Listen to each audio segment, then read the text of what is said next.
Day to be partnering with the Dallas Public Library. We really love this partnership, and we've had so many fabulous programs. As a matter of fact, I was at a presentation this morning and mentioned them. And so those folks are going to be going in and looking at the recordings. So that's super exciting. And we're here today with really a great program. Before we get started, I just want to do a couple of housekeeping things to mention those. And that is that we are going to have everyone just muted and the cameras off, just so that the focus can be on Danielle McClellan and tips for a zero waste kitchen, because I definitely am interested in learning about this. You know, it's Earth Month, everybody, and we just came, the city of Dallas had a pavilion at EarthX, and we were able to visit with thousands of people and promote uh, good environmental behaviors and encourage the good behaviors they're already incorporating into their lives and their business world. And so here we go now, looking at home how we can be even better stewards, because every little inch, every little drop of water that we can save, every little inch of the world we can keep pristine and healthy is going to be important to keep the whole healthy and going. So I'm just really excited to present Danielle McClellan. She's been with the city of Dallas for a number of years, over 20, I will say that, and working as an executive in a number of different capacities. At this time, she is managing the zero waste team. She dotted line reports to sanitation, but she's also embedded in the Office of Environmental Quality and Sustainability. And she runs many programs, new ones and ongoing programs, such as the multi-family housing, um, recycling, and she just did a fabulous activity book for kids that they just actually refreshed and launched at EarthX. And composting, they're venturing into composting, and so out of that arises tips for a zero waste kitchen. And it's my pleasure to introduce Danielle today. Thank you.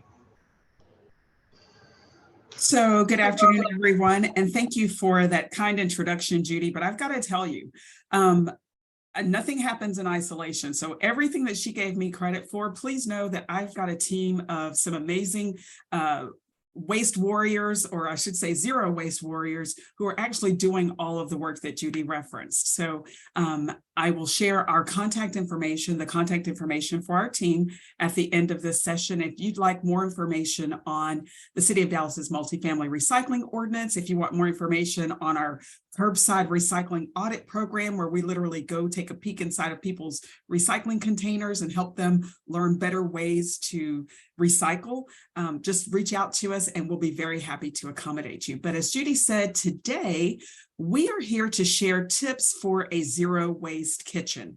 And I love this slide because even though this lady is not my grandmother, she reminds me so much of my grandmother. And like most of you who are of a certain age, excuse me, we grew up around parents and grandparents who were raised during the Depression or during times, economic times were a little bit harder. And so basically what we're doing is we are learning to go back to the basics, go back to the roots and do some common sense things to operate a zero waste kitchen so that we're not wasting food, so that we're not wasting money, and we are conserving and preserving our very precious natural resources. If you'll go to the next slide, please. So in today's presentation, we're not only going to be talking about ways to cut kitchen waste, which should be the second slide. And I'll let whoever's operating the slides come up to speed with us. But we're going to also be talking about food storage tips. So you're getting a little sneak peek there on the food storage tips side. The second slide talks about cutting kitchen waste.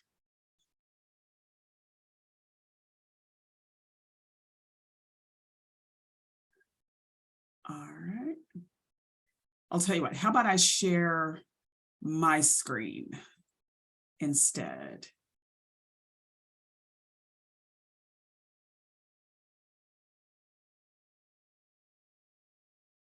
And when it's up, please somebody let me know.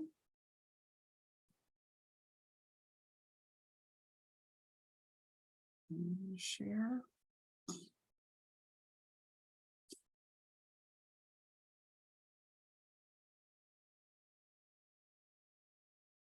Okay. Yes, it looks like I'm sharing now. Although, let's see. You guys probably would rather see the slideshow version of this, right? It should be popping up here in just a second. There we are. Yes, okay. I love technology. It allows us the chance to be flexible. So today we're going to be sharing tips not only on cutting kitchen waste, but also on options for storing food so that we don't waste it.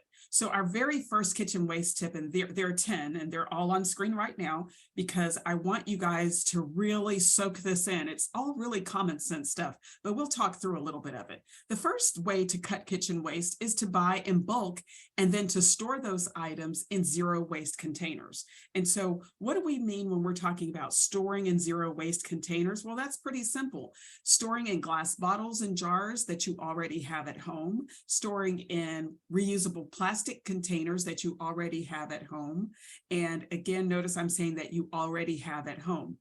Oftentimes we'll buy items in the store and they're going to come in containers that can be reused. So we're talking not only about cutting kitchen waste, but we're also talking about reusing containers so that we don't have to keep buying the same things over and over again.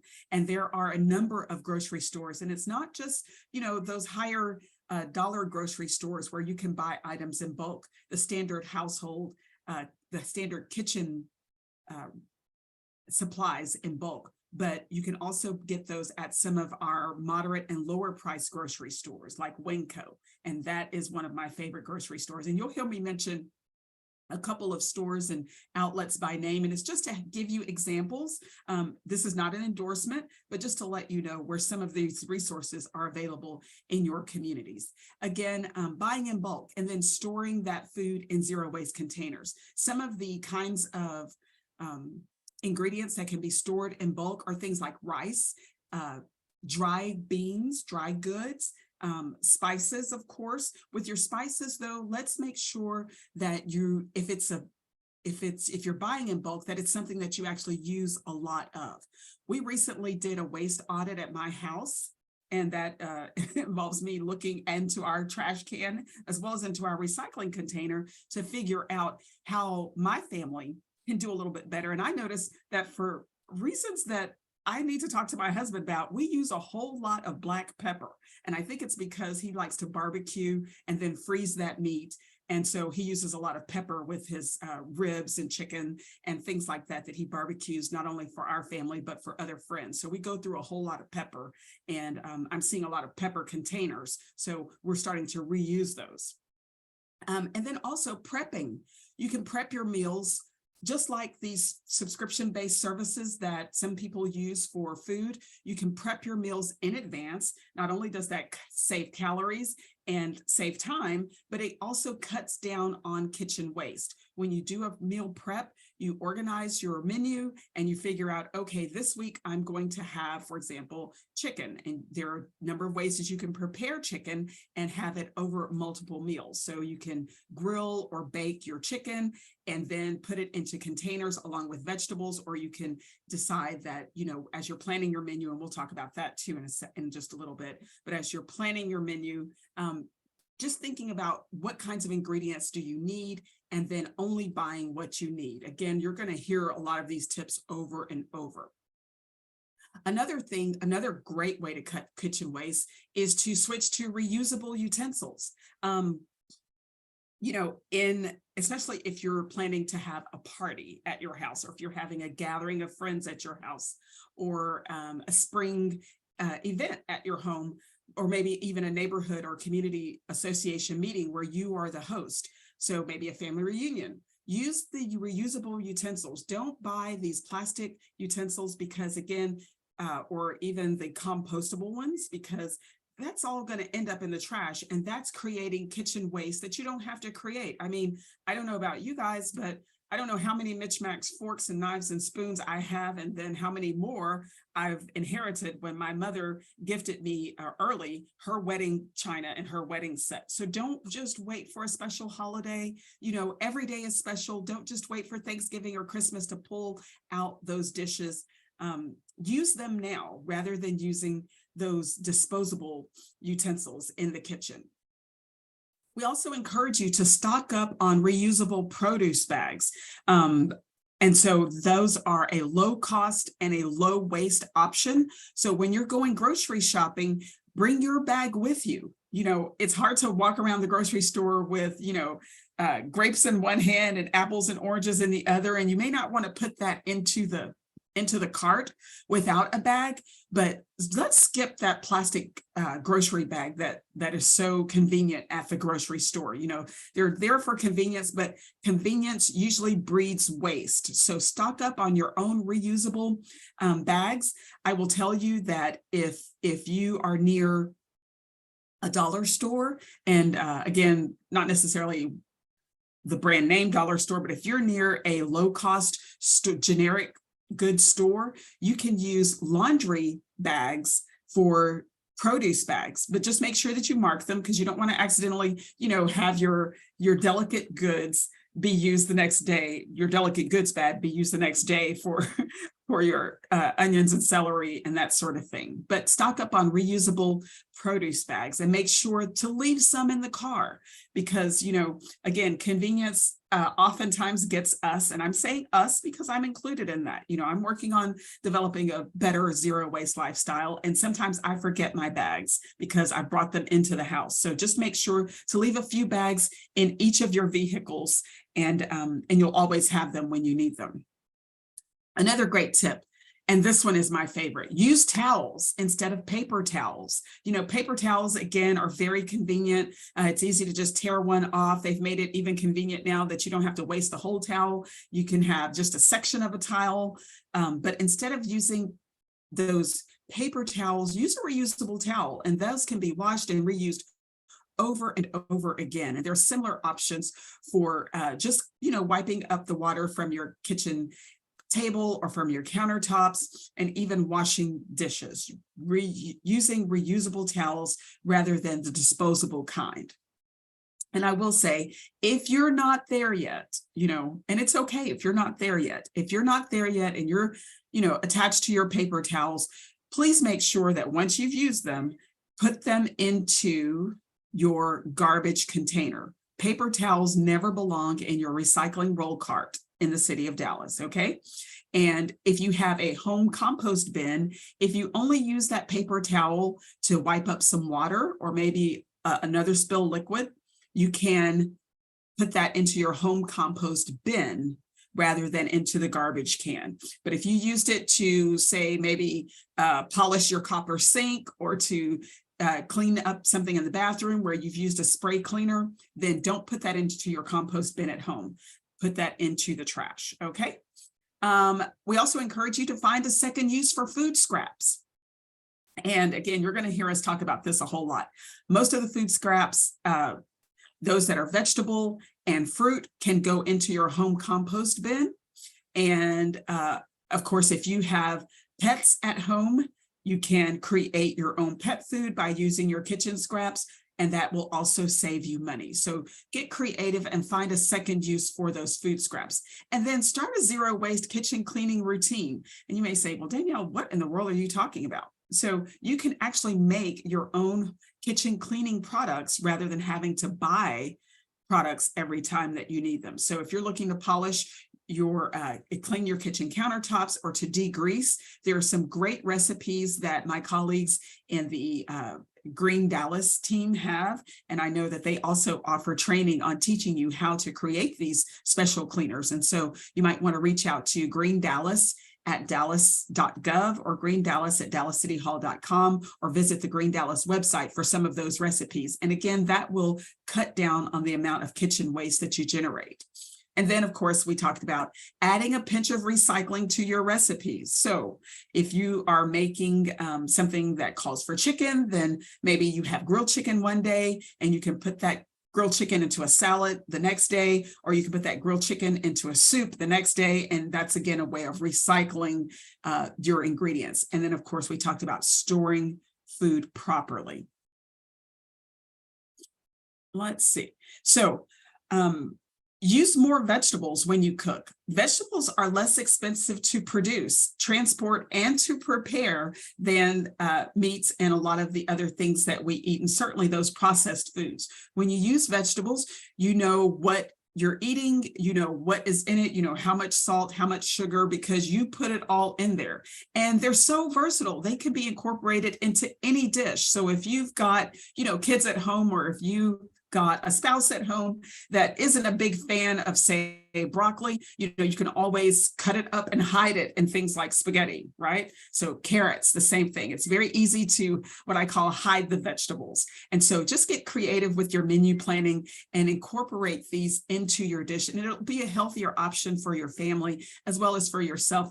And the great thing about vegetables, especially here in Texas and in Dallas, is that they are very easy to grow or to source locally. We've got great farmers markets in the region for farmers and growers who produce food that is local, and it helps to improve sustainability when we shop locally. And you're going to hear that over and over again also.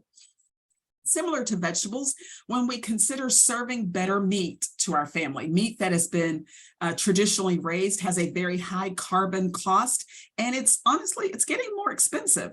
And I don't need to tell you that, because you guys are going to the same grocery stores I'm going to, where beef, and I gotta be honest here, is being cut out of my family's menu planning, mainly because of price. Beef is sky high here. And since the pandemic, when supply chain has been impacted, and a lot of the food that we eat here in Dallas in particular is being trucked in from so far away, it just costs more. And that's one of the great things, and one of the great reasons that the city of Dallas has developed an urban agriculture plan to encourage and to find ways to encourage sustainable and local farms and farming, and to bring more of that into our region. So again, as much as you can, source based on availability. And if you would use a local butcher, rather than those prepackaged cutlets, and everybody knows what I'm talking about when I say prepackaged. So you go to the grocery store and you buy, 10 pounds worth of, chicken wings, which again are very expensive, or you buy a 10-pound bag, those are coming from outside of our region. But if you would go to a local butcher, you could get similar pricing for food that is probably more local and includes less packaging, especially that styrofoam package. And you've all seen it. It's that little styrofoam tray, and everybody's wondering, what do I do with this? Again, that does not go into your recycling roll cart, no matter where in North Texas you live, whether it's Dallas or one of our neighboring cities. Don't put that meat packaging into your recycling roll cart. That is trash. And please rinse it out, because you don't want to live with that smell in your house until you wait for your garbage day. And I also encourage you to not only expand your menu and your creativity by using all parts of the animal when possible, but expand your palate. One of my favorite shows, and one of the shows that we watch almost every weekend in our house, is Andrew Zimmern Delicious Destinations and Andrew Zimmern's Bizarre Foods. And on there, he visits different countries and different communities across America and across the world. And they talk about things like blood sausage. I mean, it's not something that I've had the guts to try yet, but when we don't waste any part of the animal, it makes us better stewards of the environment. And like I said, it also expands our palate. And so when you're thinking about what foods you want to eat, you may say, okay, great, I'd like fish. Well, you can go to a fish market, or you can go to a grocery store that maybe isn't your traditional grocery store. Like some of the Asian grocers have different kinds of fish. And so again, expand your palate, look for food that is local, look for or catch your own, especially when we're talking about fish. Okay. And again, here, stay local as much as possible and stay seasonal. When you do that, it not only builds local businesses by encouraging people to subscribe to these co-op services and co-op farms, but you can have so much fun with your family just by going out and picking your own fruits and vegetables because they're in season, and we have local farmers who will allow you to come in and do that. A quick Google search or follow us on Dallas Zero Waste social media for some links and some options, but you can find these seasonal offerings of fruits and vegetables. I will also say that it just tastes better when it's in season, and you're going to know when certain things are in season. Like right now, well, actually right now might not be the best example. Early spring is when asparagus is in season. I think you can still find asparagus in the grocery stores, but if you're looking for asparagus in, say, you know, August, September, October, November, it's going to be more expensive and it won't be as good quality, again, because it's not in season. So when you can, shop in season, cook in season, eat in season, and do look for opportunities to source your fruits and vegetables in particular, and your meat when you can locally, because it helps reduce transport costs, it saves the environment, and it's just better for your family. So now we're going to move on to some food storage tips. Again, you've bought these fruits and vegetables, and now how do I not waste them? You know, I've planned out my menu, Danielle. How do I store an avocado? If the avocado is ripe, put it in the refrigerator. If it's not ripe, you can leave it on the counter and let it ripen up. But you could store it on the counter in a closed paper bag to accelerate the ripening. An apple and banana will make them ripen even faster. You want to make sure that you don't put avocados in the refrigerator before they are ripe. Otherwise, it's going to stay hard for a very long time. The great thing about being located, centrally located, and here in Texas is we're close to Mexico. We can get avocados year round. But if you're looking for more food storage tips, you can find those on savethefood.com/storage. And savethefood.com is an excellent resource where we get a lot of good information. And so we're sharing that with you. We want to be transparent. We're not making all of this up ourselves. It's great information that's out there. An apple, should you refrigerate your apples? Well, we're giving you the answer on screen. The answer is yes. You definitely want to make sure that you don't wash them, though, until you're ready to use them. And I will say that if you are not already doing so, look for options to buy the fruits and vegetables where you're eating the skin, okay? Because the skin is in closest contact with nature. And so if there is a pesticide, an herbicide, a preservative, a wax that is placed over a fruit or a vegetable to increase its shelf life, it's going to be in the skin. So if you get organic, those applications are usually not made. But regardless, your food has been in a truck, your truck has driven over, you know, or perhaps a warehouse or a storage facility, even a refrigerated storage facility, and you don't know what's been crawling over it. So make sure you're washing your fruits and vegetables before you consume them. So make sure to store these apples in a breathable bag in a low humidity drawer in your freezer.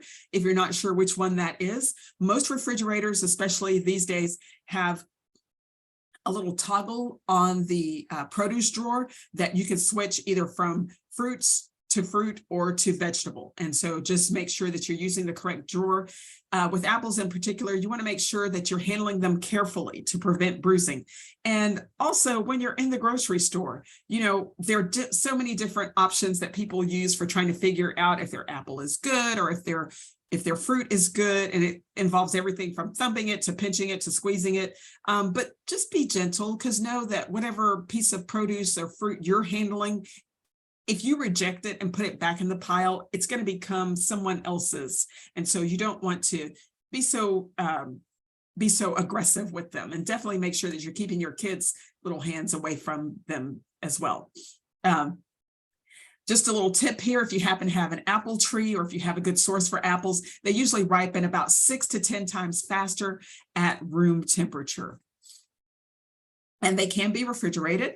If you want to stop those apple slices, so if you, let's say you're doing meal prep and you're planning to have some apples in your oatmeal, or maybe you're planning to make an apple pie, or you're going to make applesauce maybe later in the week with these same apples that you've bought in bulk at the farmer's market or at your local grocer. If you just put them in 1 part citrus juice and 3 parts water, you can stop them from browning. And they are excellent, like I said, in all of the different recipes that we've talked about. With bananas, oftentimes you see bananas on the counter or on the little banana trees, as I call them, the little hanging things, but you can also put them in the refrigerator to extend their shelf life. You just want to make sure that you take off any plastic wrapping. If you store them on the counter at room temperature, you want to make sure that you're keeping those bananas away from other fruit, because bananas are an easy way to ripen other fruit. And again, once they're ripe, you can store them in the refrigerator. If, like me, you live in a household where maybe you have a spouse that has, an aversion to certain textures of food, or maybe you have a child that doesn't like certain textures of food, and maybe bananas are on their no list. If you overbuy bananas, they're very easy to store in the freezer. So just peel them, slice them up, put them in the freezer, and then they're ready to pop into your smoothie if you're not going to eat all of the bananas fresh. So again, freezing bananas is another way for your banana bread, for your different cake recipes, or for your smoothies. It's a great way to preserve them once they're starting to get ripe. And then, of course, my personal favorite, banana pudding. And again, browning or spotted bananas are perfectly fine to eat. For most people, it's more of a consistency thing than it is anything else, but you can easily cut away the bruised parts of bananas, and again, freeze them for making quick breads, muffins, or cakes, and we've talked about that. For berries, okay, so I recently learned, and if you've tried this or if you've had some success with it, type a little note in the chat, that a great way to store strawberries is to put them into a glass jar. Now, the key on this is when you buy the strawberries, you want to make sure that they're dry. So don't wash them ahead of time, but just put them into a glass jar, like a mason jar, put the lid on, put it in the refrigerator, and then only take out what you're going to use, wash that just before you use it. And you can make those strawberries last for, I've read anywhere from a few days longer to a few weeks longer. I haven't tried it with keeping, because they don't last very long in my house, but strawberries, raspberries, blackberries, if you put them in a shelf in a single layer, make sure that you're using an aerated container or a tray that's lined with cloth, and then loosely cover them with cloth. Basically, you want to take them out of whatever container they've come into, because it prevents air circulation. So you want to get the air circulating. But again, if you have tried storing strawberries in particular in that glass jar, drop a note in the chat and let's hear your experience, because I am really curious about that one in particular. TikTok is another great place to get all kinds of tips. Some of them work, some of them don't, but it's kind of a hit or miss. And with berries, especially when you're trying to buy them out of season, you definitely don't want to waste your money and waste your food on an unproven strategy. So that's why I'm asking for testimonials.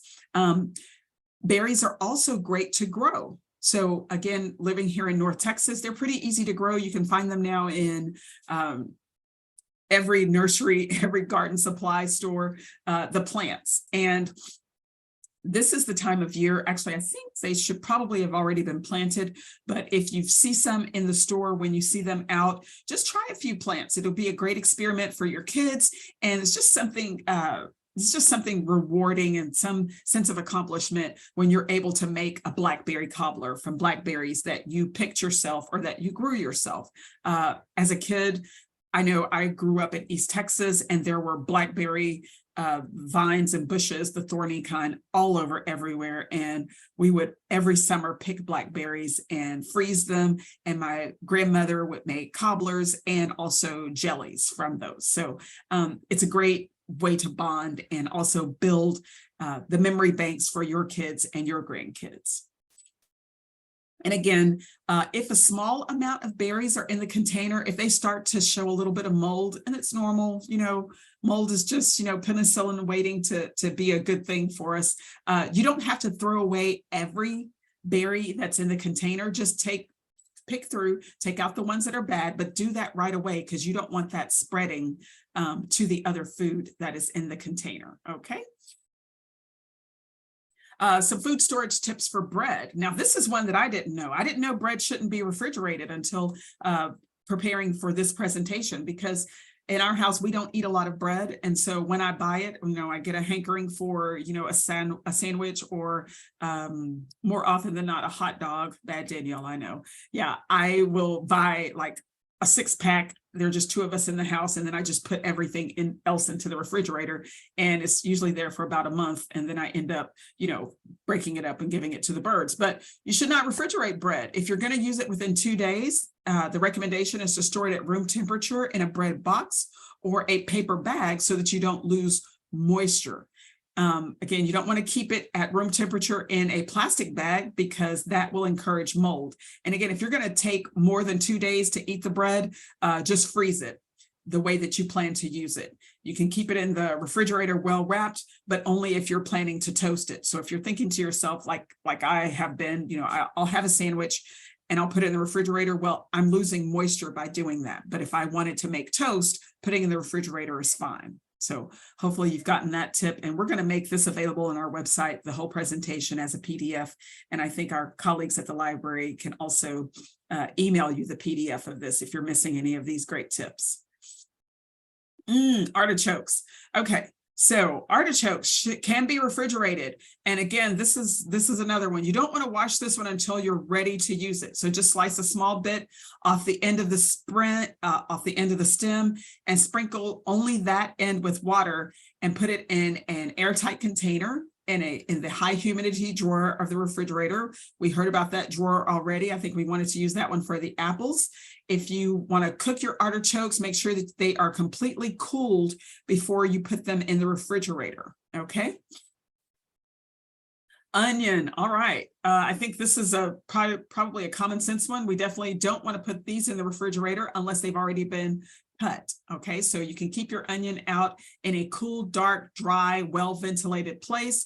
If you're growing onions, the same thing applies, okay? So if you're growing your own onions, if you were, some of the smart folks who planted onions when they were available, and now you're going to be starting to harvest those in the early part of the summer and midsummer, make sure that when you dig them up, that you're storing them in a cool, dark, dry place. Don't put them in plastic and don't put them in the refrigerator. Once you see any sign of mold on an onion, you want to remove that and any signs of dampness immediately because you don't want it to spread. And those can be stored in a hanging sack because, again, it encourages ventilation.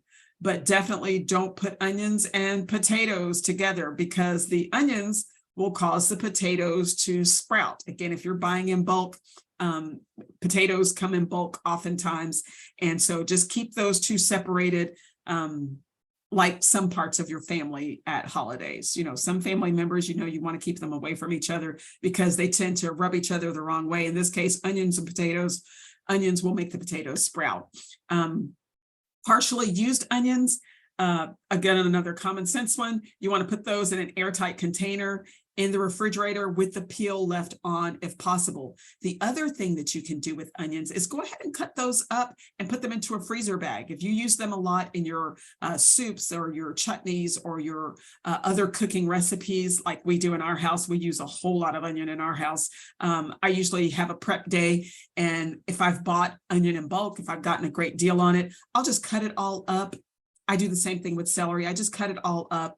And of course, being from East Texas, the Trinity onion, celery, bell pepper, I just cut it all up, put it into Ziploc bags and put those in the freezer and just lay it flat so that it's not all clumped together. And then when I need it, I'm just scooping up a handful, a cupful, whatever. And again, great way to save it. Also, butter. Okay, this is a common sense one. Butter goes into the refrigerator.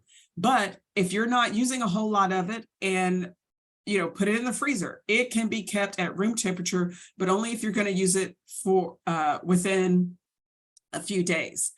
A while back, I started collecting these awesome little butter bells, and then I was like, wait a minute, I'm not using this up fast enough, because you've got a little jar and it's so cute, and you can put the butter in, and you got your butter nice at room temperature, and it's easy for spreading on the toast.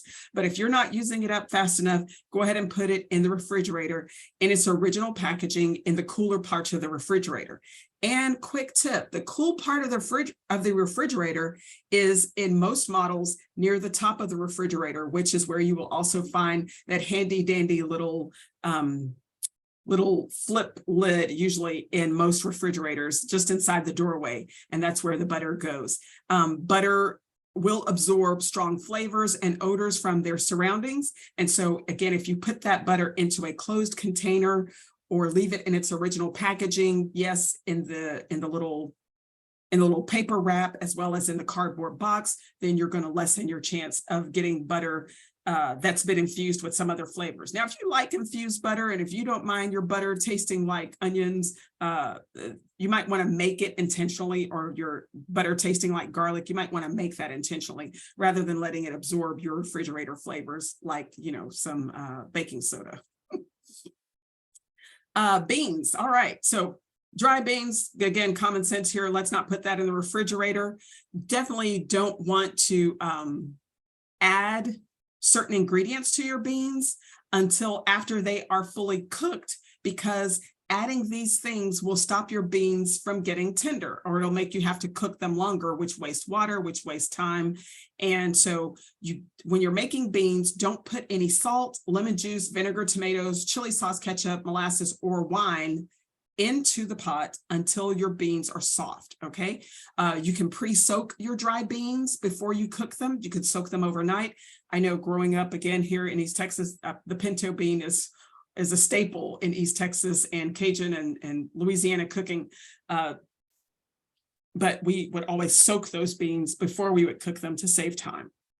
And of course, also dry beans, you want to make sure that you're washing them and soaking them. And then when you're cooking them, brown foam means that is protein from your beans. That's not necessarily dirt, but you definitely do want to wash your beans before you cook them. Again, they came to you, they were packaged, they were in some manufacturing facility. You don't know what has touched them. So just give them a nice little rinse. A simple rinse is good, not too much, because you don't want to waste water. And then let those soak before you cook them. But if you see that foam on the top of your beans when you're cooking them, go ahead and you can skim that off if you don't like it, but it's not going to hurt anything. All right. Or you can add a little bit of butter or oil into the water, and that'll stop the foaming. But again, that foam is not dirt. It's actually just protein, and beans are a great source of protein. If you are a vegetarian, obviously, but they're also just a great source of protein for your family. Maybe you have cholesterol issues. I know in our family, I talked earlier about we're eliminating beef and red meat, not only to save money in our menu, but we don't always eat it all. So it's wasteful. And so beans, again, are a good way to save money and keep protein in your diet. And it also is a very versatile and a very staple. And it's also great to buy in bulk. We talked about buying in bulk earlier, and this is very easy to store also, again, in those airtight containers, in those reusable jars, that instead of putting those jars into the glass jars into your recycling roll cart, you can give them a good cleaning, make sure they're dry, and you can store your beans in those. And you can also take your containers to a lot of stores that sell in bulk and use your own containers rather than using their containers. So again, we are reducing waste by reusing our own containers. Nuts can be refrigerated. If you're getting them fresh, you want to make sure to wait or to shell them. So before you crack that shell, if you're not ready to use them, just wait. I mean, there's no hurry. If you have family, or if you have your own trees, or if you wander out to White Rock Lake or a number of City of Dallas parks, there are pecan trees everywhere. You'll see them. You can save a whole lot of money by just going out and doing what the squirrels do, picking your own nuts off the grounds when they are in season, especially, like I said, in Dallas parks. Also, I have seen plum trees at White Rock Lake. And, you know, we love to leave them for the birds, but if you're ever around White Rock and you see some plums, you'll see sometimes people picking the plum trees as well as picking up the pecans. And pecans are getting more expensive. I haven't seen any other of these kinds of nut trees in North Texas, but if you have access, or if you have, if you're buying nuts that have not yet been shelled, just leave them in the shells until you're ready to use them. You can store those in an opaque, airtight container in the refrigerator or in the freezer. But if you're going to put these into your pantry, make sure that they are in a dark, airtight container and use them within a few months. Okay.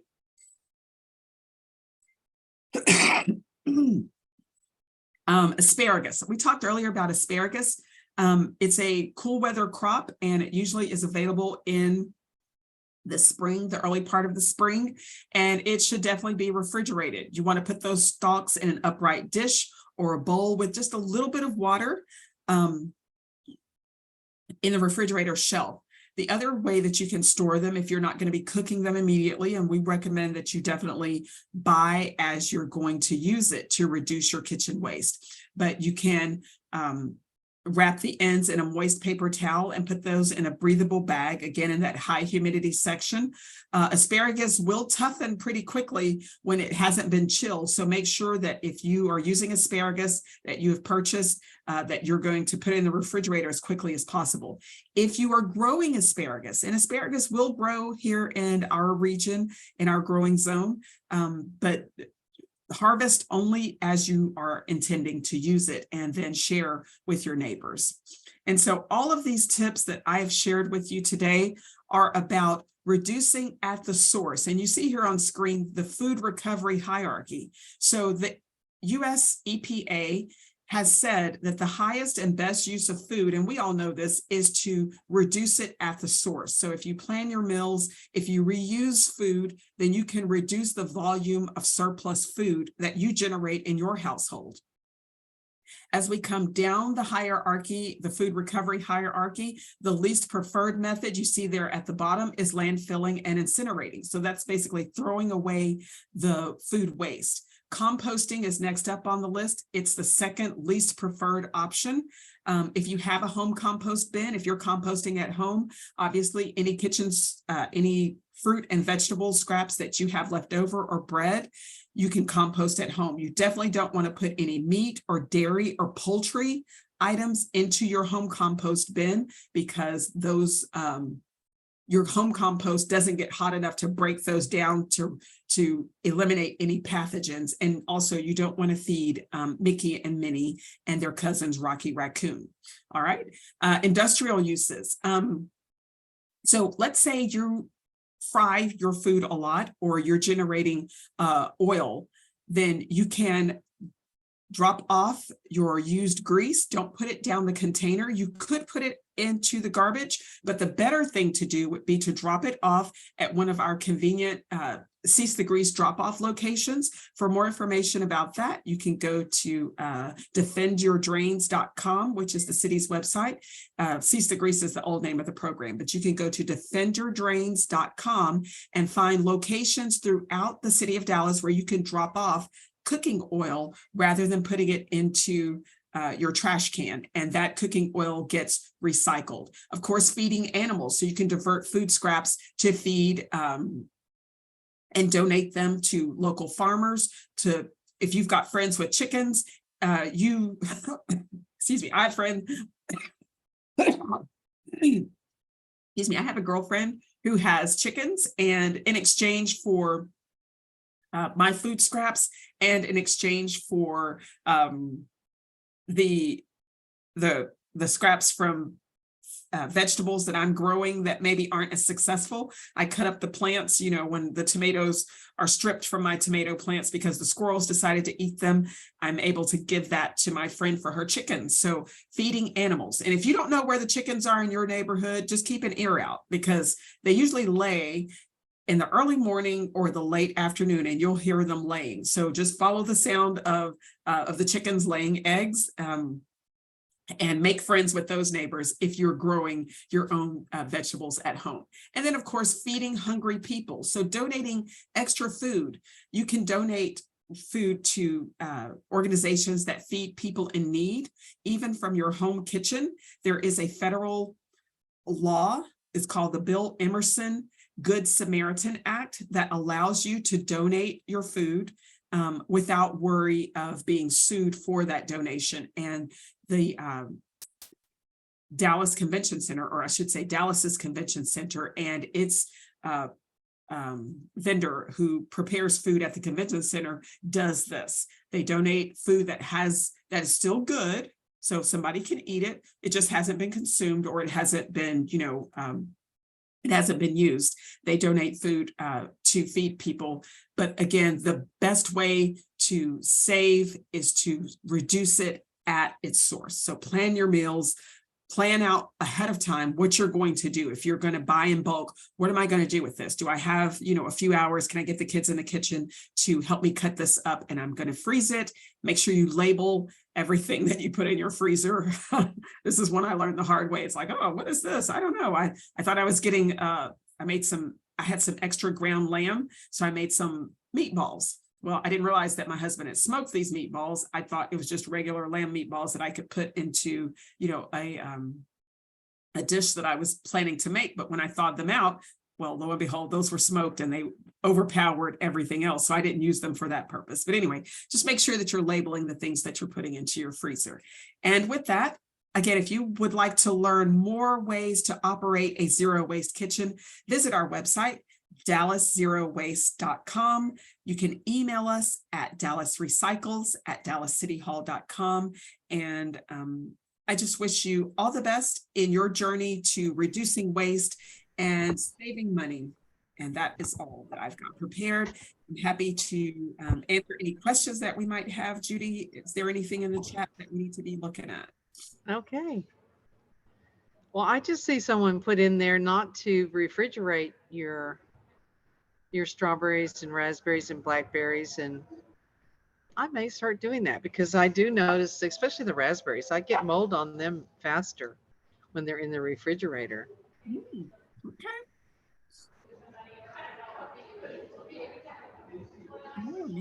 Well, I have reduced a lot of my kitchen waste, just recycling. I have to admit, I haven't started composting yet, but the recycling, it was amazing. It's been amazing to me over the years how much my waste is reduced because of the recycling. Which is, it really is worth it, And I will add that our team will be hosting a series of zero waste educational classes. We're going to be covering a lot. And so, Judy, you talked about that you haven't started home composting yet. That's okay. That is one of the classes that we're going to offer. We'll be teaching starting this summer how to compost at home. There are a lot of different options, and it really depends on, your willingness, honestly, sometimes to do a little bit of trial and error to find which method is going to be right for you. Yeah. I think one of the reasons, one of my excuses is because I have a German Shepherd, and of course she's a nose hound and can find anything. She knows everything that's out of place. If one thing is changed in the house or something new is laid somewhere, even if she's been outside, she notices it right away. She notices everything in every room. And so I just, have a concern that if I'm trying to compost, she'll be rooting in there. Well, German Shepherds are quite inquisitive, and I know from our conversations that Kenya is one to not leave a stone unturned. So no. The other option for composting that might be good for you, and this isn't a composting class, but it's just basically just piling up your leaves and your grass clippings only. And letting nature do what it does. And it might take you some years for it to all break all the way down, but you can pull from the bottom of the pile. That's a tip that I learned actually from a local gardener over in Oak Cliff. And I doubt if he's on, but if Van is listening to this, I was visiting his the alley garden that he has created, he and his neighbors over in a little section of Oak Cliff there. And it's so beautiful. They've got a pollinator garden in the alleyway behind their houses. The city doesn't take the recycling trucks and the garbage trucks down their alley. And so they've planted it, and it's gorgeous. And so on the far end of that little alleyway, the neighbors just pile up their grass clippings and their leaves, and then he takes that compost from the bottom of the pile to use in the beds. So that might be an option for you. You know, that's a great idea. I do in my front, because my yard is big enough in the front. I do have two corners. I have one beside a dwarf pampas. There's a spot back there. I could definitely do that. And I am gonna do that. That's a great suggestion. Thank you for making that. Of course, yeah. And that I one- can take it from the bottom of the pile. Yeah. And Yeah, I take it have from plenty of beds to use it in. Exactly. Great Again, suggestion. just make sure that you don't put any food scraps in that one, because No, basically yes. that's going to be what we call a cold compost pile. Again, where you're just letting nature do its thing. You know, Yeah, when you this would think be about just leaves and grass clippings. Yeah. When you think Super. about it, when you walk through the forest, and I know that that you're a big supporter of the Trinity River Forest, or the Great Trinity Forest. When you walk through the forest, what we see on the floor of the forest is compost. And It's compost. Oh, and nobody turned it, and it got turned. Nobody in particular watered it, and nobody was thinking about ratios. It's just, everything falls and then it decomposes, and that's just the beauty of nature. yeah. Yeah. Oh, good. Well, good. Next time I can say, yes, I compost. I do yard composting, cold yard composting, Yeah, it's called cold composting. cold right. compost. Yeah. All right. So, do we have any other tips or feedback from the chat or any of the audience members? It says, do you know any good dog food recipes from scraps? Do I know any good dog food recipes? Well, she probably shouldn't, but my dog eats from our plates sometimes. But recipes. I don't have specific recipes, but I will tell you that growing up, my mother would boil chicken. And so boil a whole chicken, especially the parts that the rest of the family didn't really like. So like the necks, although you shouldn't give your dogs chicken bones, so make sure you're picking the meat off. But the gizzards, the liver, if you can find a good butcher that will give you those parts of the chicken. Nowadays, when you go into the grocery store, you usually don't get those parts with the whole chicken, but some will provide those parts to you. And then you can add in, for example, if you're cutting the peels or the ends off your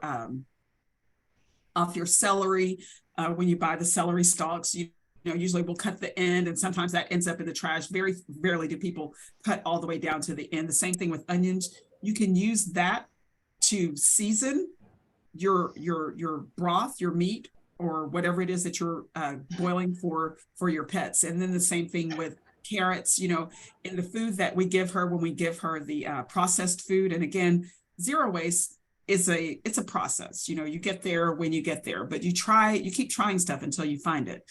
So I've noticed that in the food that we buy for her, there are carrots, and I'm like, well, I can give her carrots. And I see, other little pieces of vegetables, and I'm like, well, I can give her that. Or, her treat, her favorite treats include cheese and peanut butter. And I'm like, I've got peanut butter, I've got cheese. I can put it, scoop up some peanut butter on a celery stick and hold it like a lollipop for my little spoiled dog, instead of buying the things that are processed. It's like, if I'm trying to not eat so much processed food, it makes sense that I wouldn't give it to her. And it also helps cut down on scraps. So just think about what's in your current dog food and then what's in the food that you generate. You want to make sure, though, especially with dogs, that you're not giving them things like grapes. I learned this one quite by accident. I was feeding my dog grapes, and I thought it was cute, another dog that I had. And I made a little video and I put it on Facebook, and a friend immediately called me and said, Danielle, no, you can't give Kobe grapes, because the skins of the grapes have something in the grape skin that is poisonous to dogs. I didn't know that. So just do a little bit of research to make sure that you're not giving something that could inadvertently upset their digestive balance. And if you're introducing homemade foods to your pet, be sure to gradually do that. It's just kind of like with a kid. You don't want to all of a sudden wholesale make a change to their diet or switch them from whatever they've been accustomed to. So let's say you're boiling your chicken with some vegetable scraps to make your own kind of chicken broth. You might want to start just by slowly adding that. Maybe if you're giving them dry food, moistening the dry food with that so they get a taste of it, and then build up their appetite for it. And then again, like I said, growing up in the country, my mom would do that with our dogs. And so that's usually where a lot of leftover bread went, is into that mixture, into that broth, so that, you know, they had something a little more substantive other than just the that's a great question. And now you've got me wanting to look up recipes for homemade dog food. So I love that.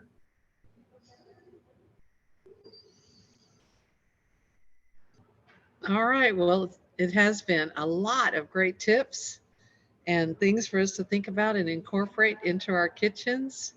Thank you for all of this. And thank you again, Dallas Public Library, for making this possible for us to be here with you. And with that, I think we'll see you next time, right, everybody? Absolutely. All right. Thank you for having me. If you've got questions or if you've got ideas, email us at dallasrecycles@dallascityhall.com.